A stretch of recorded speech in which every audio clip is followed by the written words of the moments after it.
Eh, apa kabar hari ini semuanya? Nah, puji Tuhan ya, terima kasih sama Tuhan.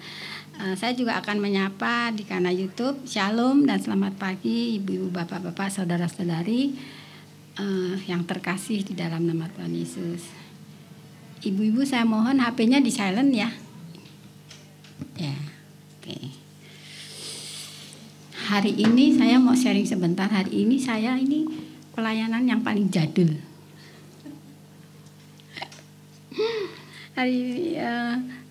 Waktu itu sama Ibu Reni udah 9 tahun loh saya nggak pelayanan pemimpin pujian.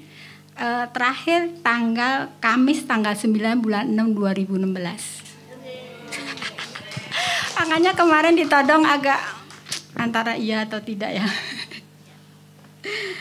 Pembicaranya juga sama Bu Reni, kita jodoh ya Bu ya.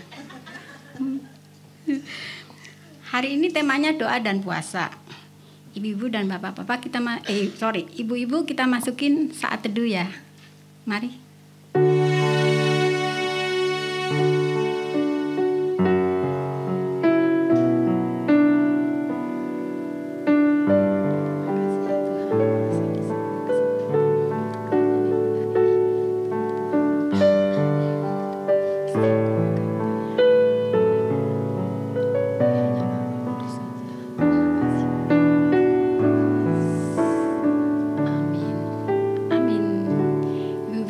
Berdiri, kita akan memuji Tuhan dan memuliakan Tuhan. Meskipun yang hadir dikit, mari kita bersukacita ya di dalam memuji Tuhan. Saat kami berkumpul.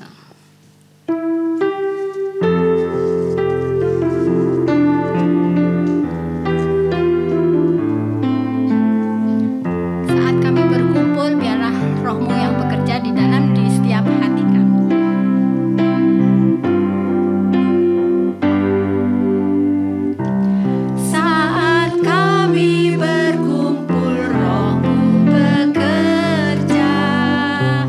Ajar kami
Ibu-ibu tetap berdiri ya. Kita akan memuji Tuhan dari KJ Allah hadir bagi kita.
Yesus Kristus.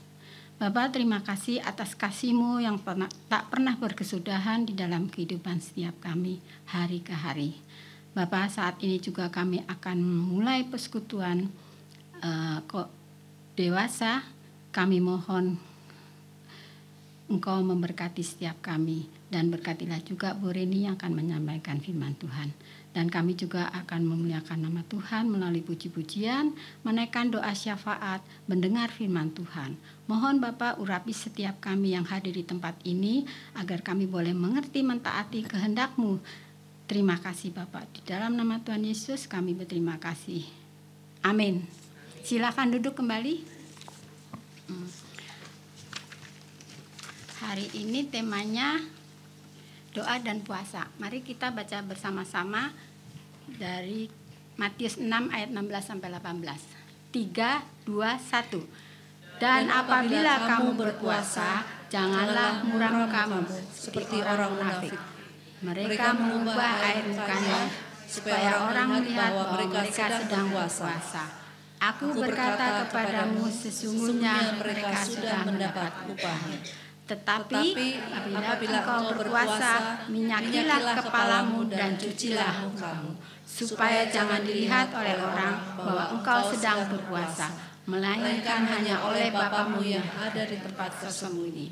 Maka Bapamu yang melihat tersembunyi akan membalasnya kepadamu. Mari kita sebelum firman Tuhan disampaikan, mari kita akan sambut firman Tuhan. Kitab suci hartaku.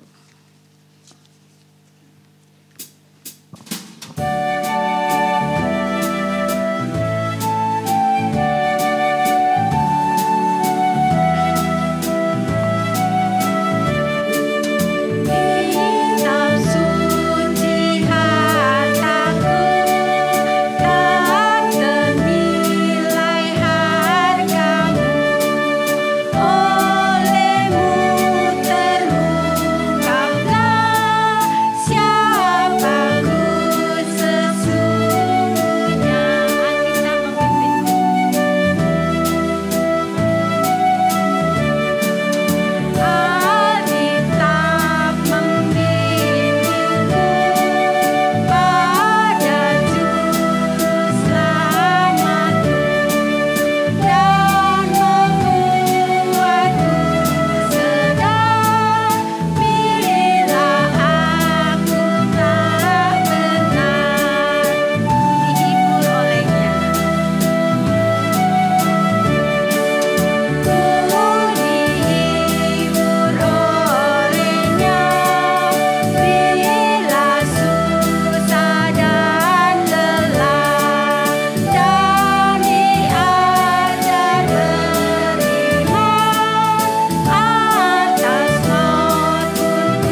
Mari kita berdoa.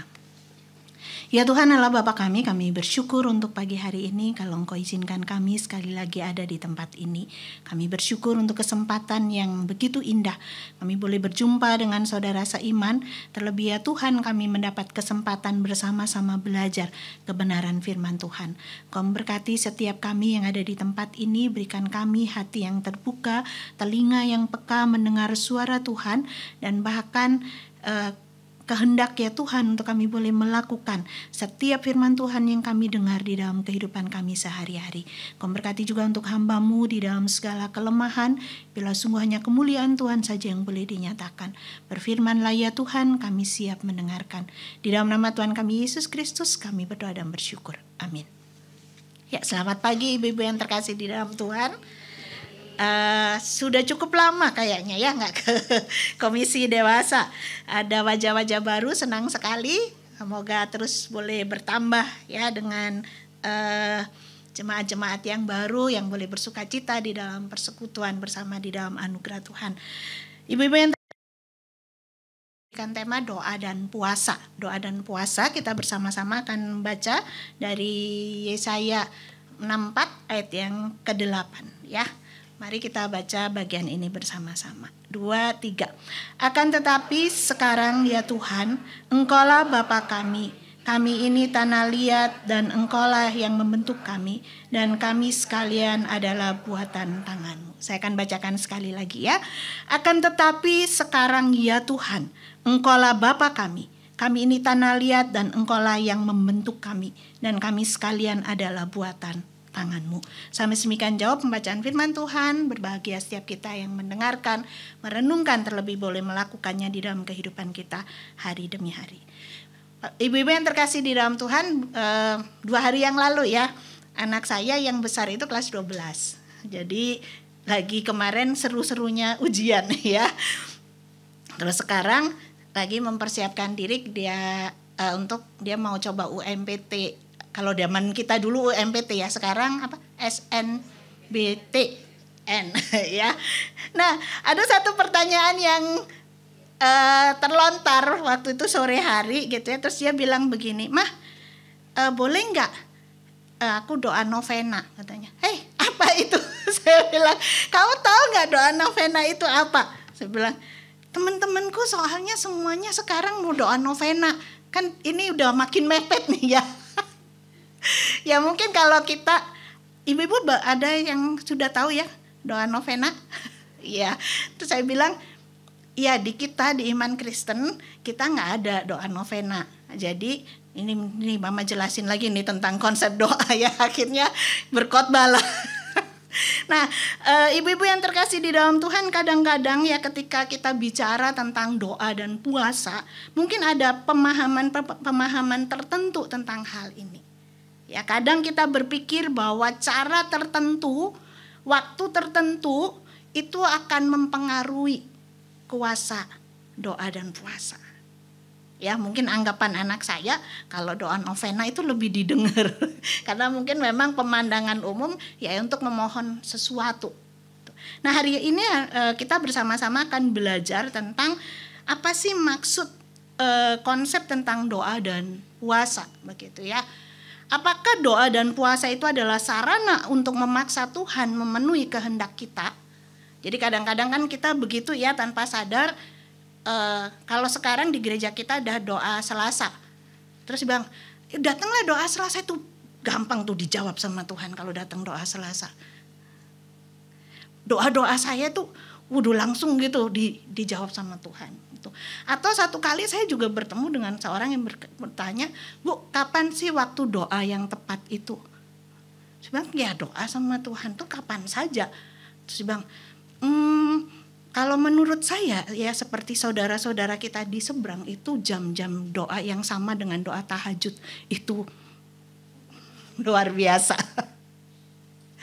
Ya, jadi kadang-kadang kita berpikir bahwa doa itu adalah pusatnya kita. Sehingga ketika kita punya cara tertentu atau melakukannya dengan cara tertentu di waktu tertentu, itu khasiatnya akan berbeda. Dan Tuhan dalam tanda kutip terpaksa menjawab doa kita.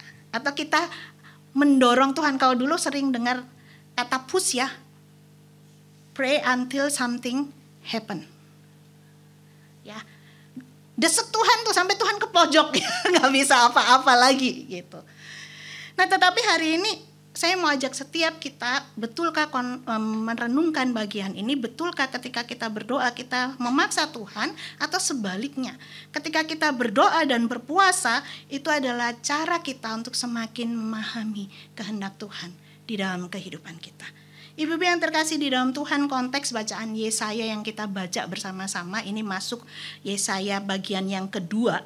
Ya, kalau kita bicara tentang Yesaya adalah nabi di dalam Perjanjian Lama yang dia terus menyuarakan suara Tuhan bagaimana supaya umat Tuhan berbalik, dan ini dia ada di dalam konteks masa bangsa Israel itu ada di dalam pembuangan.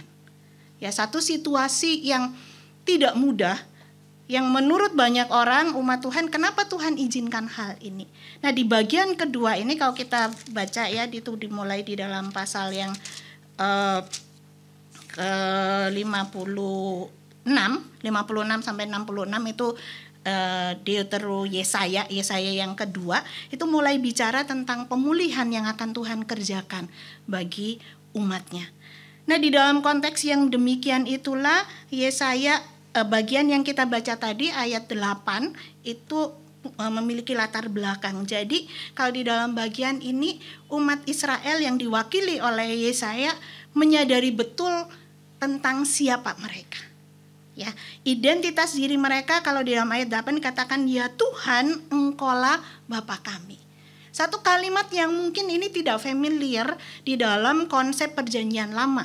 Karena kalau kita bicara di dalam Perjanjian Lama, Allah itu adalah Allah yang jauh, Allah yang tinggi, Allah yang maha kudus, yang kalau datang kepada Allah itu harus dengan segala ritualnya. Begitu ya, nggak bisa sembarang orang datang. Tetapi yang menarik adalah di dalam bagian ini disebutkan Engkaulah Bapa kami. Satu konsep yang sebenarnya kayak sepertinya berkontradiksi. Tetapi di dalam bagian ini kita mau diajak oleh Tuhan melihat tentang pribadi Tuhan yang ternyata itu juga adalah Bapa. Bukan hanya Allah yang kejam, Allah yang sekedar menghukum umatnya, tetapi dia adalah Allah yang punya relasi khusus dengan umatnya. Oleh karena itu di dalam bagian ini satu sisi sadar Tuhan yang besar itu adalah Bapa, tetapi umat Israel juga menyadari bahwa mereka ini adalah tanah liat. Tanah liat itu identik dengan sesuatu yang rapuh, yang harusnya tuh nggak punya kuasa atas hidupnya. Dan bahkan ditegaskan lagi, kami ini adalah buatan tanganmu. Nah, dari konsep ini saya berharap kita jelas ya bahwa umat Israel menyadari mereka tuh bukan siapa-siapa, tetapi Tuhanlah yang punya hidup mereka. Tuhanlah yang berkuasa atas hidup mereka. Oleh karena itu ketika mereka datang kepada Tuhan berdoa, mereka datang dengan kesadaran bahwa mereka ini adalah manusia yang berdosa. Sebagai manusia berdosa enggak layak untuk minta yang macam-macam. Benar enggak? Ya, mereka datang bukan karena apa yang mereka miliki, tetapi semata-mata karena kasih karunia Allah. Maka mereka datang dengan menyebut Allah itu sebagai Bapa. Kenapa? Karena kalau Bapa ya kasihnya itu nggak akan habis, gitu ya. Apapun yang terjadi itu Bapa nggak akan buang anaknya. Jadi sekali lagi ketika mereka datang, mereka adalah orang-orang yang sadar diri, nggak layak untuk minta sesuatu kepada Tuhan. Karena memang mereka adalah manusia berdosa. Tetapi mereka datang dengan apa yang Tuhan miliki, yaitu kasih karunia anugerahnya yang dinyatakan. Jadi masalahnya bukan Tuhan yang nggak mendengar mereka, atau Tuhan yang kurang sayang sama mereka, tetapi masalahnya ada pada diri mereka. Mereka adalah orang-orang berdosa. Oleh karena itu selanjutnya mereka juga memberikan otoritas itu kepada Tuhan, gitu ya, bahwa menyadari yang punya kuasa atas hidup mereka itu Tuhan. Tuhanlah yang membentuk mereka. Maka mereka harus tunduk di dalam otoritasnya Tuhan, harus nurut nih hikmatnya Tuhan. Dan satu hal yang mereka belajar untuk tanamkan di dalam hati mereka, bahwa apapun yang terjadi, tangan kasih Tuhan yang adalah Bapa itulah yang akan membentuk mereka. Jadi kadang-kadang kalau saya sih nggak pernah bikin ini ya, tembikar. Atau kalau saya bikin bentuknya kayak gimana. Kayaknya gampang lihat diputer begitu ya, tapi kalau kita mungkin baru pertama bikin itu susah. Nah, sebagai tanah liat kan kita mesti rela dibentuk gitu, dan bukan maunya kita. Kalau keras ya hancur gitu. Tetapi di dalam bagian ini pencipta kita, Tuhan kita membentuk kita sedemikian rupa, maka harusnya kita ini, saya senang sekali dengan istilah kita ini moldable enggak? Mudah dibentuk enggak? Atau kita udah jadi tanah yang keras, yang ketika dibentuk itu pecah. Jadi waktu kita berdoa kepada Tuhan, kalau di dalam konteks Yesaya ini kita diingetin bahwa waktu kita datang kepada Tuhan bukan kita memaksakan apa yang Tuhan mau, apa yang kita mau, egoisme kita, tetapi kita mau tunduk di dalam kuasanya Tuhan. Nah, di dalam kerangka berpikir inilah saya mengajak setiap kita lebih dalam membahas tentang doa dan puasa. Karena kita mau gak mau mesti belajar latar belakang Yesaya. Tetapi saya mau ajak ibu-ibu terlebih dahulu memahami kenapa sih ini doa Yesaya itu seperti itu. Ya, dia tahu diri, dia sadar diri siapa dia di hadapan Tuhan dan siapa Tuhan sesungguhnya. Maka ketika dia menaikkan doanya, dia menjadikan betul-betul memang siap ya untuk dibentuk oleh Tuhan. Nah, hari ini bersama-sama kita akan belajar lebih dalam tentang doa dan puasa. Doa dan puasa itu adalah menjadi sarana. Ibu-ibu yang terkasih di dalam Tuhan, mungkin bicara tentang doa kita sudah tidak asing lagi. Saya yakin setiap kita di sini udah pernah berdoa ya. Sedang berdoa sekarang. Nggak ada kan yang belum pernah berdoa sama sekali? Ya, tetapi mungkin puasa bagi sebagian kita itu agak asing. Tetapi kalau kita mau membaca di dalam Alkitab, sebenarnya praktek doa dan puasa itu dilakukan bukan hanya di dalam perjanjian lama, tetapi juga di dalam perjanjian baru. Kita membaca bagaimana tokoh-tokoh di dalam Alkitab itu berpuasa. Hambanya Abraham ya, Elimelek itu berpuasa. Kemudian ada Daniel, puasanya Daniel. Kalau kita kenal Esther juga berpuasa gitu. Atau mungkin kita bilang itu kan perjanjian lama ya Bu. Perjanjian baru bagaimana? Perjanjian baru juga Yesus sendiri berpuasa. Ya, Paulus berpuasa. Bahkan bapak-bapak gereja itu juga melakukan disiplin ini. Jadi kalau kita bicara tentang doa dan puasa, ini adalah praktek disiplin rohani yang dilakukan di dalam Alkitab. Makanya kalau tadi Bu Hani bacakan di dalam, kita baca bersama-sama di dalam Matius 6 ayat 1 sampai 18 itu berbicara tentang 3 disiplin rohani yang biasa dilakukan, yaitu sedekah, amal ya, persembahan, kemudian doa dan puasa. Jadi ini adalah praktek yang sudah biasa dilakukan. Nah, apa sih maksud puasa itu? Ya, mungkin kalau kita kadang-kadang memahami puasa ya supaya kalau punya permohonan yang khusus kita mesti ditambah nih dengan puasa. Sekali lagi bicara tentang supaya apa yang kita mau itu didengar. Tetapi hari ini kita akan belajar bahwa ternyata konteks di dalam Alkitab ketika kita bicara tentang doa dan puasa itu adalah sarana untuk menyatakan pertobatan dan penyesalan.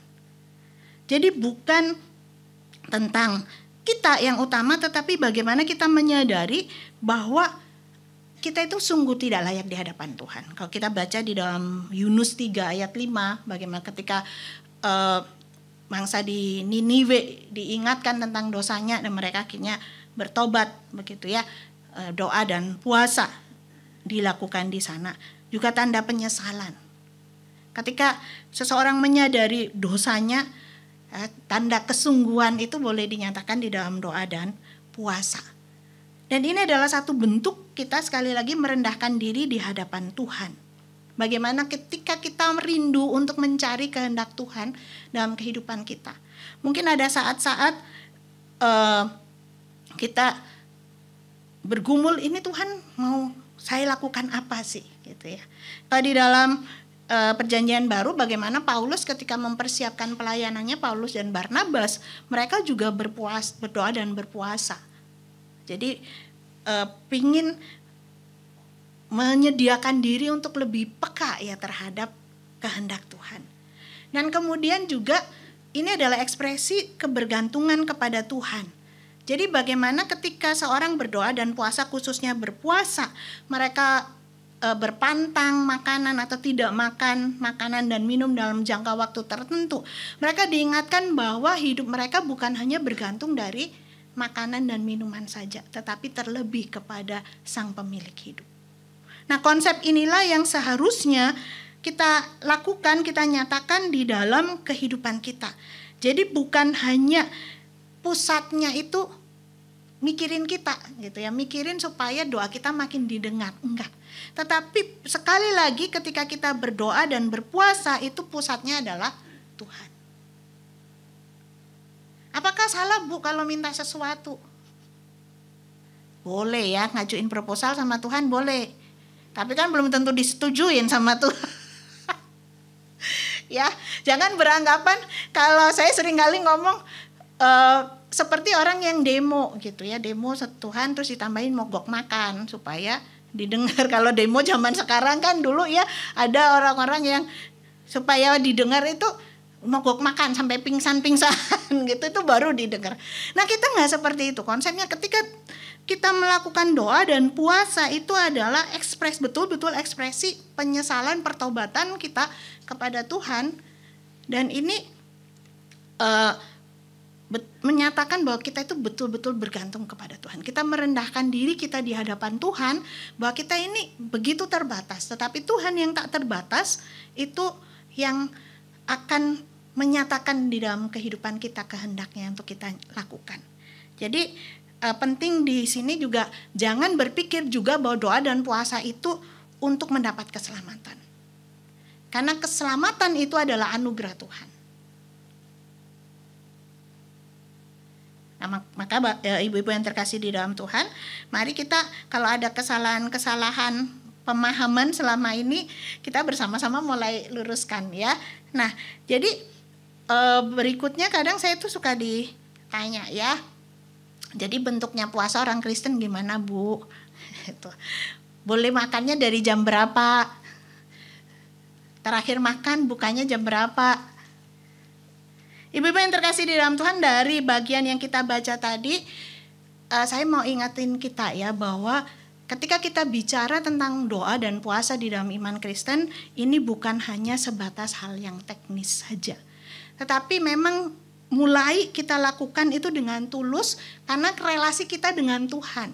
Jadi kalau kita baca di dalam Matius pasal yang ke-6 tadi kita juga bersama-sama sudah baca. Ketika kita melakukan ini, jelas di sana dibilang ya lakukan untuk Tuhan. Kalau kamu melakukannya untuk mendapat pujian, sudah dapat upahnya di sini. Maka nggak perlu tunjukin ke orang begitu.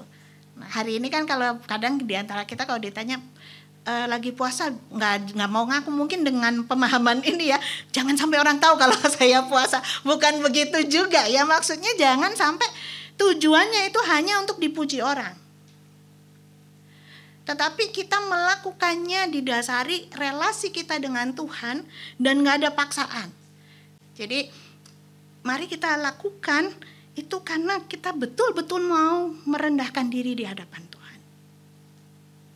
Nah, kemudian juga bukan cuma aktivitas fisik. Setiap berangkat ke sini, ya saya sekarang tinggalnya di Kota Modern, itu saya lewat ada satu tempat, mungkin sekolah Islam atau pondok pesantren gitu ya, dibilang itu begini, Ramadan tanpa ilmu sama dengan lapar tanpa makna. Ya, tapi dari situ tuh saya belajar ya, banyak orang melakukan ritual keagamaan, disiplin rohani tanpa ngerti maknanya. Dan kita juga diingatkan, mungkin sekarang sebagian gereja sudah menyuarakan, yuk masa prapaskah kita berpuasa. Jangan hanya ikutin tren saja, tapi mari kita sadar betul apa sih maksudnya. Kenapa prapaskah ada puasa? Ternyata sejarahnya di Konsili Nisea ya, itu 325 itu disebutkan memang masa prapaskah diisi dengan puasa gitu. Tapi memang makin kesini terutama gereja Protestan itu makin longgar, puasanya juga makin seenaknya sendiri gitu. Nah, tapi di dalam bagian ini kita diingatkan bahwa bukan hanya sekedar puasa fisik, nahan lapar, nahan haus, tetapi itu harus utuh ya. Ketika kita melakukan doa dan puasa, kita mesti paham ini apa sih maksudnya. Dan mesti utuh. Kalau di dalam Yesaya 58 dibilang Tuhan itu gak berkenan dengan puasanya umat Israel. Kenapa? Karena ternyata di dalam kehidupan sehari-hari mereka tidak menyatakan keadilan, gak menyatakan kebenaran. Bahkan mereka menindas orang-orang yang lemah. Dan Tuhan bilang, aku muak dengan puasamu. Nah, ibu-ibu yang terkasih di dalam Tuhan, maka ketika kita ambil komitmen untuk berpuasa, jangan cuma sekedar aktivitas fisik, ya. Tetapi mari kita juga nyatakan dengan kehidupan yang utuh, ada perubahan. Dan satu poin penting adalah memang di situ ada pengorbanan menahan diri, begitu ya. Jangan cuman, oh saya puasa nggak makan babi, ternyata memang nggak doyan babi. Itu mah nggak ada unsur menahan dirinya sama sekali, begitu ya. Mari kita pikirkan hari ini bentuknya itu bisa bervariasi, tetapi satu hal kita mesti juga dengan kesungguhan hati ya. Jadi jangan cuman karena kewajiban, juga bukan cuman ya ikut-ikutan nanti update status sudah ikut puasa gitu ya, dan bahkan lebih lama, mereka 30 hari kita 40 hari, jadi lebih bagus kita. Bukan sekedar itu, tapi mari kita ikuti juga dengan tindakan. Dan ternyata doa dan puasa ini adalah bagian yang tidak terpisahkan. Kenapa? Ketika kita berdoa, kita menyampaikan apa isi hati kita kepada Tuhan. Kita terbuka berkomunikasi dengan Tuhan, tetapi ketika kita berpuasa, kita memberikan satu tempat kesempatan untuk kita boleh siap mendengar suara Tuhan. Jadi biasanya ketika berpuasa kita juga memberikan waktu untuk secara khusus berdoa. Nah, ini adalah momen di mana kita boleh memberikan kesempatan lebih luas untuk kita boleh lebih peka lagi terhadap suara Tuhan. Martin Luther mengatakan doa dan puasa adalah dua sayap yang membawa kita lebih dekat dengan Tuhan. Jadi kita diingatkan bahwa ini adalah satu disiplin rohani yang memang sudah dilakukan di dalam Alkitab, bahkan sampai hari ini juga banyak orang yang melakukannya. Nah, kita boleh belajar hal ini. Nah, ibu-ibu yang terkasih di dalam Tuhan, bagian terakhir ketika ini menggoda sekali ya. Mari kita mengingat ya bahwa doa dan puasa adalah praktek spiritual yang penting. Tetapi keduanya harus dilakukan dengan motivasi yang benar dan di dalam kebebasan Kristen. Artinya jangan menganggap bahwa puasa ini adalah untuk kita mendapatkan keselamatan. Atau puasa itu kita lakukan fokusnya itu untuk kita. Atau juga tadi gitu, oh mumpung yang lain puasa ya udahlah hitung-hitung diet, kalau diet sendiri berat kan. Berat bener. Ini mumpung semuanya puasa ya, kan kalau badannya kurus lumayan gitu ya, ya udah kita bareng-bareng gitu di bulan ini. Jangan. Tapi mari kita fokus kepada Tuhan dan kita nyatakan bahwa puasa dan doa ini adalah ekspresi iman kita kepada Tuhan. Kalau ibu-ibu yang belum terbiasa berpuasa mungkin boleh berlatih. Biasanya ada beberapa gereja yang masa prapaskah diajak untuk berpuasa bersama-sama. Nah, tekniknya bagaimana? Silakan berdoa kepada Tuhan ya, karena kita sekali lagi bukan legalis, bukan yang harus ada imsaknya jam 6:01 berarti udah nggak boleh lagi makan begitu ya. Tapi lebih bicara tentang hati kita. Tetapi hati itu juga jangan yang seenaknya, saking seenaknya ya saya puasa cuman ini aja deh, skip snack gitu ya. Nggak ada pengorbanannya sama sekali. Kita mesti pikirin, mungkin hari-hari ini kita bisa terjemahkan dengan puasa medsos, puasa hal-hal yang sangat mungkin itu jadi berhala buat kita. Dan kita berikan waktu untuk kita boleh mendengar lebih banyak suara Tuhan, sehingga kita tahu apa yang Tuhan mau di dalam kehidupan kita. Ibu-ibu yang terkasih di dalam Tuhan, Timothy Keller menyampaikan demikian ya. Puasa adalah cara untuk mengingatkan diri kita bahwa kita tidak hidup untuk memuaskan keinginan kita sendiri, tetapi untuk memuliakan Tuhan.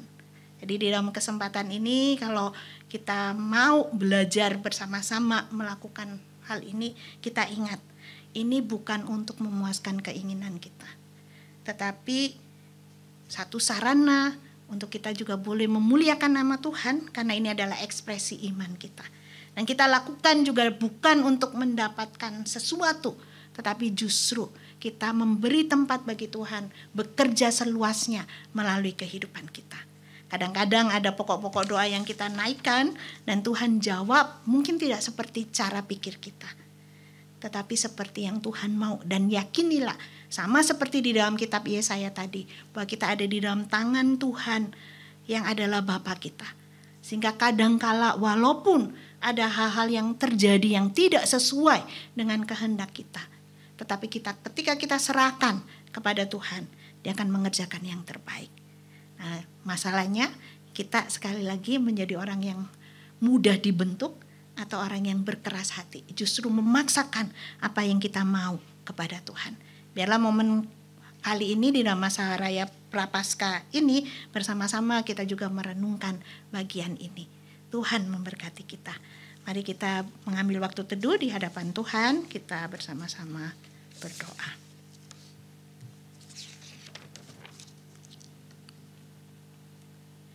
Tuhan, kami bersyukur kalau pagi hari ini Engkau boleh ingatkan kami sekali lagi tentang makna doa dan puasa. Mungkin berdoa itu sudah sering kami lakukan. Kami lakukan bahkan mungkin tanpa memikirkan akan apa yang Tuhan mau, bagaimana sikap kami ketika berdoa. Tetapi hari ini ya Tuhan, ketika bersama-sama kami juga diingatkan tentang ekspresi iman, disiplin rohani, doa dan puasa. Kami bersyukur Tuhan boleh ingatkan kami bahwa sekali lagi ini bukan tentang kami, tetapi justru tentang Engkau ya Tuhan, Allah yang menguasai hidup kami. Dan ketika kami melakukan hal ini Tuhan, semata-mata kami mau membuka diri untuk dibentuk oleh Tuhan, tunduk di dalam kehendak dan rancangan Tuhan. Tuhan tolong kami manusia yang lemah, Tuhan boleh ingatkan bahwa kami ini tidak ada apa-apanya di hadapan Tuhan. Oleh karena itu biarlah sungguh kami boleh mempercayakan hidup kami sepenuhnya di dalam tangan-Mu, Sang Penjunan itu ya Tuhan, yang membentuk hidup kami bahkan melalui peristiwa-peristiwa yang mungkin tidak kami kehendaki. Tolong kami Tuhan, biarlah di dalam sikap doa dan puasa kami boleh memiliki sikap yang sungguh rela dibentuk seturut dengan kehendak Tuhan. Kau berkati setiap kami ya Tuhan, mungkin ada pergumulan-pergumulan tertentu di dalam kehidupan kami, kiranya Engkau yang boleh mendengar ya Tuhan, dan ajar kepada kami untuk setia menantikan jawaban-Mu sesuai dengan waktu dan cara-Mu. Hari ini bersama-sama ya Tuhan, kami juga mau berdoa, bersyukur untuk setiap penyertaan Tuhan di dalam proses pembangunan fisik Gereja Gading Serpong. Sampai saat ini kami bersyukur Tuhan sudah boleh memimpin sampai sejauh ini. Kami berdoa ya Tuhan, supaya sungguh Tuhan Kau yang juga boleh cukupkan untuk kebutuhan dana pembangunan yang masih cukup besar Biarlah segala sesuatunya boleh tercukupi pada waktu yang tepat. Engkau gerakan juga hati setiap kami ya Tuhan, jemaat Tuhan, untuk boleh ambil bagian di dalam pekerjaan yang besar ini. Kami mau berdoa juga untuk aksi spiritual di masa Prapaskah ini. Kami berdoa Tuhan supaya sungguh kami boleh memaknai dengan benar. Ajar kepada kami Tuhan untuk kami boleh menyangkali diri kami sewaktu kami melakukan setiap pelayanan ke dalam atau keluar. Kami tidak menempuh jalan pintas, memaksakan kehendak kami sendiri, tetapi kami boleh mengikuti teladan-Mu.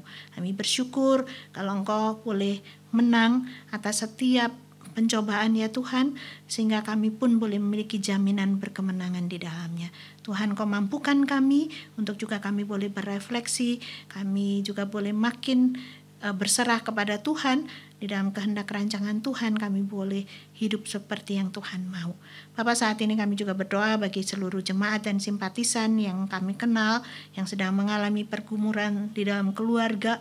Tuhan boleh menolong mereka. Mereka yang lemah tubuh, mari Tuhan boleh pulihkan, jamah dan sembuhkan. Mereka yang juga sedang mendidik anak-anak mereka, Tuhan berikan hikmat marifat-Mu ya Tuhan, supaya mereka boleh mendidik anak-anak mereka dengan baik. Bukan hanya intelektual, tetapi mereka juga boleh menjadi anak-anak yang beriman teguh di dalam Engkau. Kami berdoa juga untuk setiap pasangan yang sedang menantikan buah hati, Tuhan boleh menolong. Bahkan setiap kami di antara kami yang saat ini juga menantikan pasangan hidup atau mendoakan untuk anak-anak mereka, bagi pasangan hidup anak-anak mereka, Tuhan yang boleh terus beserta dengan mereka. Kami berdoa ya Tuhan, supaya setiap kami Tuhan boleh limpahkan kesehatan jasmani dan juga ketenangan jiwa di tengah-tengah situasi negara kami yang makin bergejolak, juga cuaca yang berubah-ubah. Tuhan, Engkau menolong. Bila sungguh ya Tuhan, Engkau yang menganugerahkan kesehatan secara utuh di dalam kehidupan kami. Saat ini kami juga bersyukur ya Tuhan untuk saudara-saudara kami yang berulang tahun di minggu ini. Kami berdoa untuk Ibu Amalia Panji, untuk Ibu Linda Yusnita, untuk Ibu Esnur dan Mauli, untuk Ibu Daryati, untuk Ibu Sekar Indah, untuk Ibu Anindya Putri Krishna, dan juga untuk Bapak Pendeta Dani Purnama. Kami bersyukur Engkau sudah boleh menyertai setiap tahap hidup mereka, dan kalau saat ini Tuhan Engkau boleh tambahkan 1 tahun lagi usia di dalam kehidupan mereka. Kami percaya Tuhan, Engkau juga yang akan memimpin langkah hidup mereka selanjutnya. Bahkan setiap rancangan-rancangan Tuhan yang Tuhan hendak nyatakan di dalam kehidupan mereka, mari Tuhan Engkau nyatakan secara luar biasa. Engkau berkati mereka dengan limpah, dan setiap pergumulan yang mereka dengarkan, mereka naikkan Tuhan, dengarkan. Kiranya Tuhan Kau boleh terus melimpahkan berkat-Mu di dalam kehidupan mereka. Pakai mereka menjadi saksi-Mu. Dengan bertambah usia mereka, kami berdoa juga untuk iman mereka pun boleh makin dewasa dalam pengenalan mereka akan Engkau. Kami bersyukur ya Tuhan, sekali lagi kami mau berdoa untuk setiap mereka. Tuhan pakai mereka di tengah-tengah kami menjadi saluran berkat, menjadi kesaksian yang hidup bagi setiap orang yang mereka jumpai. Ini doa kami ya Tuhan, kami percaya Engkau akan mendengar sesuai dengan hikmat-Mu, Engkau menjawab setiap doa-doa kami seturut juga dengan kehendak dan maksud-Mu. Dan biarlah Tuhan kami boleh memberi diri untuk dibentuk oleh Tuhan seturut dengan kehendak Tuhan, dan biarlah nama Tuhan saja yang boleh dipermuliakan. Di dalam nama Tuhan kami Yesus Kristus kami berdoa dan bersyukur. Amin.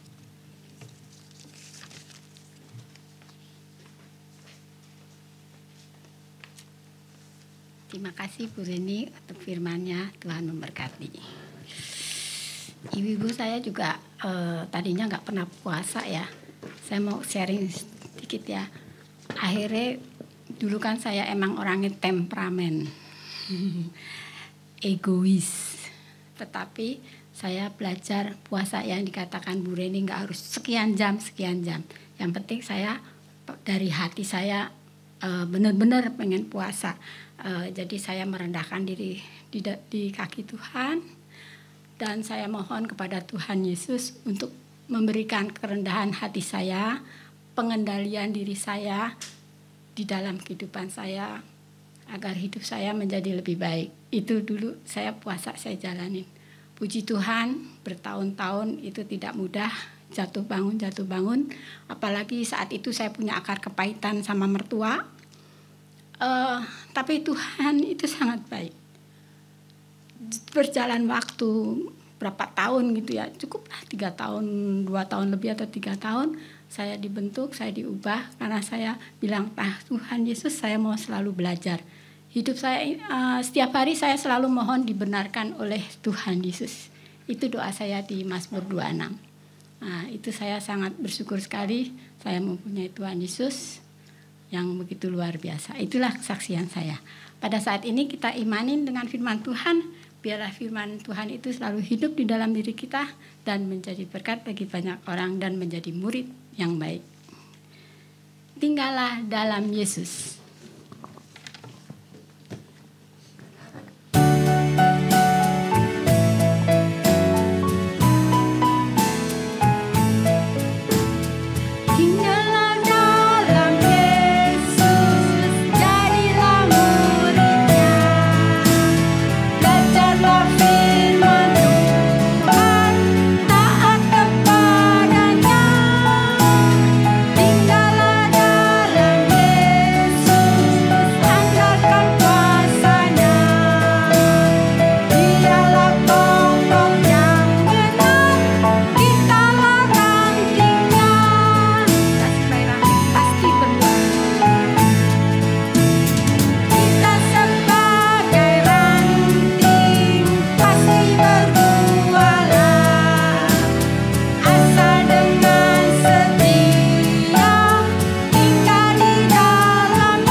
Kita akan mempersiapkan diri dalam persembahan ya.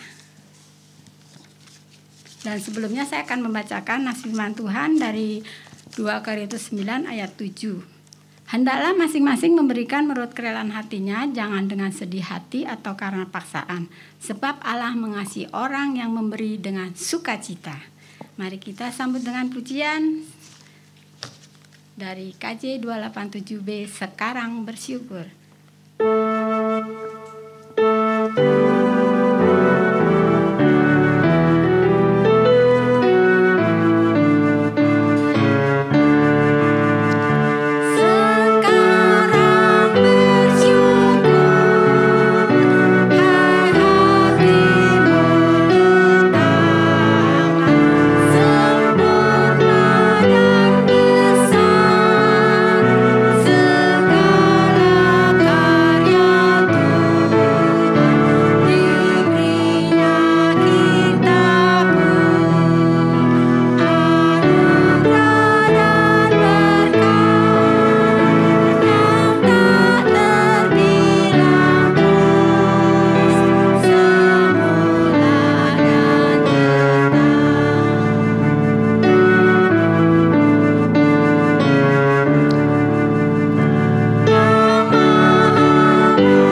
sendiri.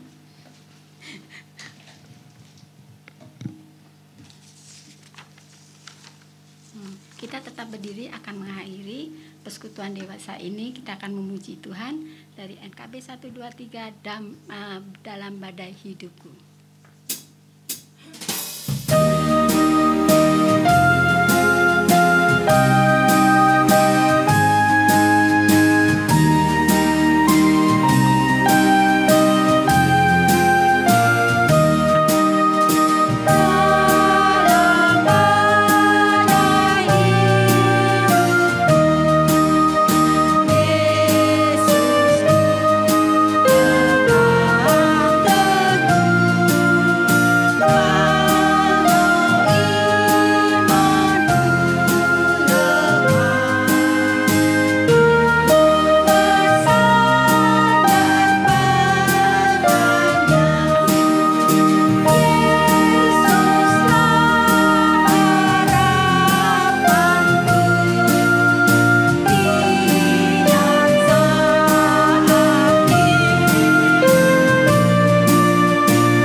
Meskipun setiap manusia pasti banyak pergumulan, tergantung pribadi kita masing-masing mau belajar datang kepada Tuhan atau tidak. Kalau datang kepada Tuhan pasti iman kita dikuatkan, bisa melaluinya.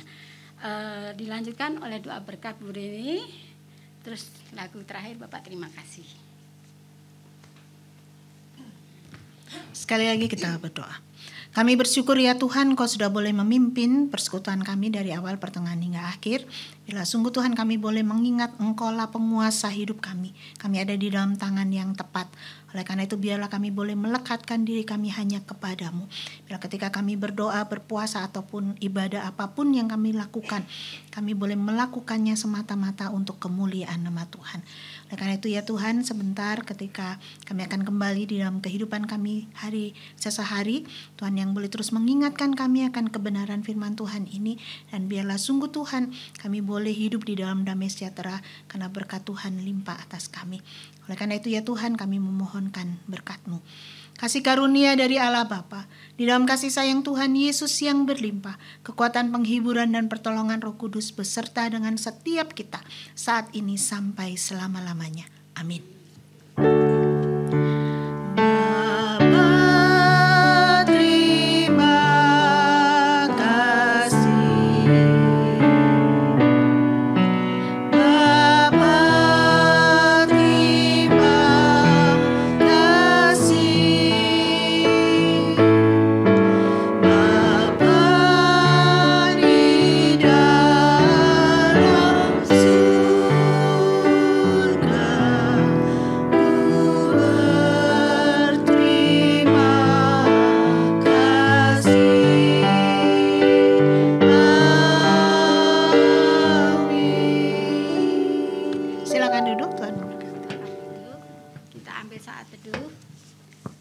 Kita akan mendengarkan pengumuman dari petugas. Silahkan pengurus, petugas pengurus.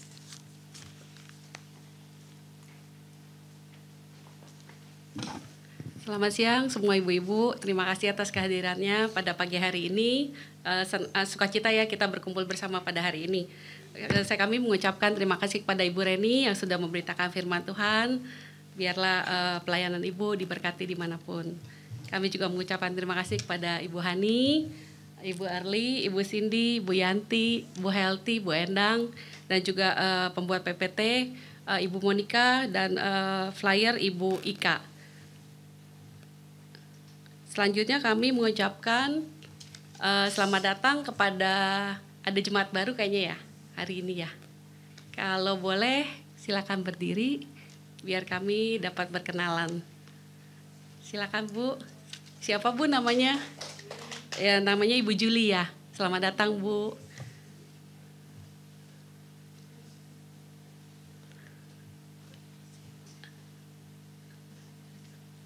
Kami mengajak jemaat yang rindu untuk melayani, menjadi pemimpin pujian, singer atau pianis dapat menghubungi saya.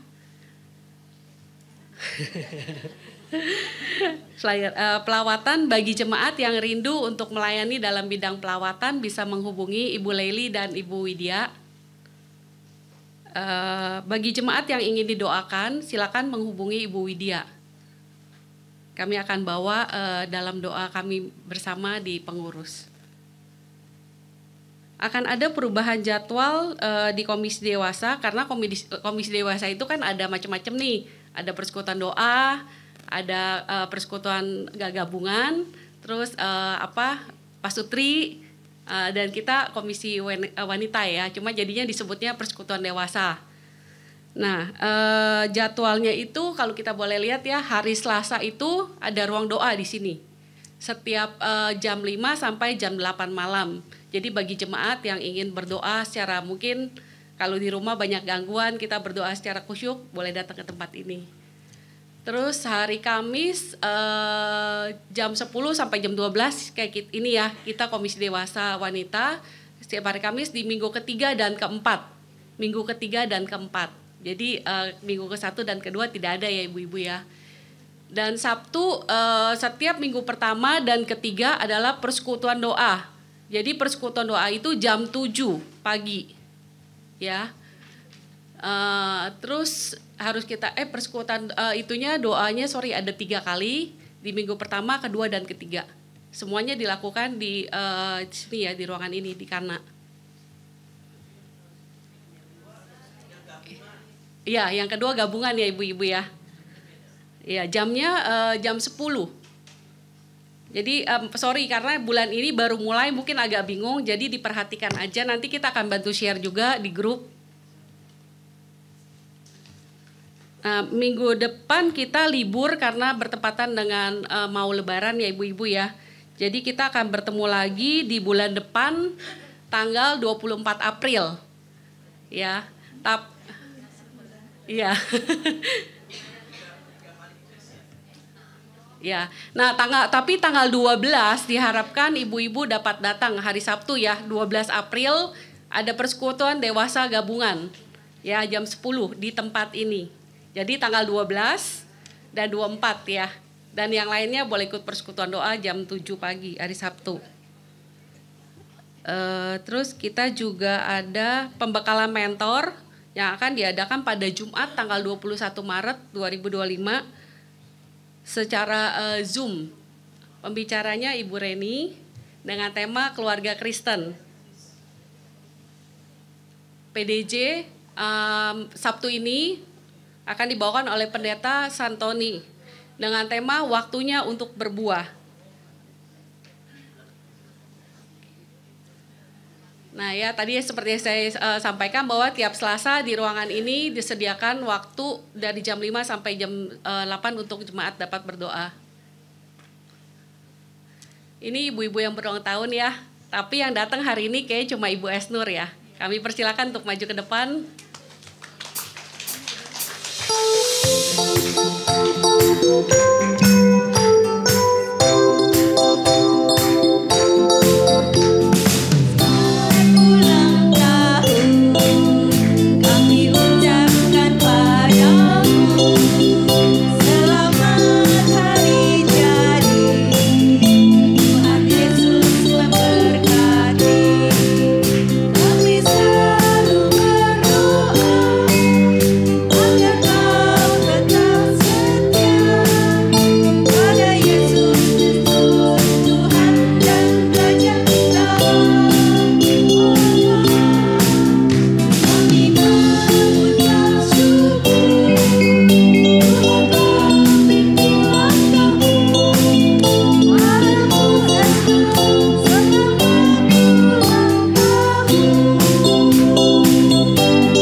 Ayo ibu-ibu dipersilakan untuk maju ke depan untuk foto bersama.